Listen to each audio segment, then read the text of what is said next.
oficialiai atsidarė Ignitis On vėjukų elektromobilių įkrovimo parkas ir papasakokit, prašau, kuo ypatingas šis parkas?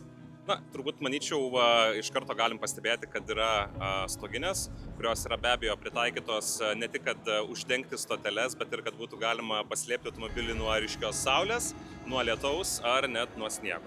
Kas yra labai džiugu tai, kad anksčiau automobilių vairuotojai, elektromobilių vairuotojai turėdavo įvažiuoti arba įsiparkuoti į parkavimo vietas. O čia labai paprastai to tokiu drive-thru sprendiniu galima privažiuoti ir išvažiuoti iš karto neapsisukinėjant ir panašiai. Ir be abejo, tai yra pirmas tokio pobūdžio parkas mūsų regione, kai jis yra pilnai pritaikytas ir elektriniam sunkiajam transportui. Tai čia gali krautis ir sunkiasvoriai vilkikai, autobusai ar netgi ir statybinė elektrinė technika. Vadinasi, kol kraunas elektromobilis, mes galime ir net savo fizinį kūną pastiprinti.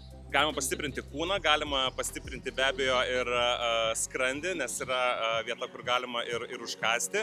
Ir kas yra svarbiausia, kad jeigu važiuojate su šeima, o tikrai būna kartais, kad automobilyje visko pilna, kažkas išbyra ar taip prisitrupina, tai yra netgi ir siurbliai pritaikyti tam, sakykime, efektyviam laiko išnaudojimui, kai besikrauna elektromobilis, jūs galite išsivalyti savo automobilį, nusivalyti priekinį stiklą ir smagiai tęsti kelionę į savo galbūt atostogų kampelį pajūryje.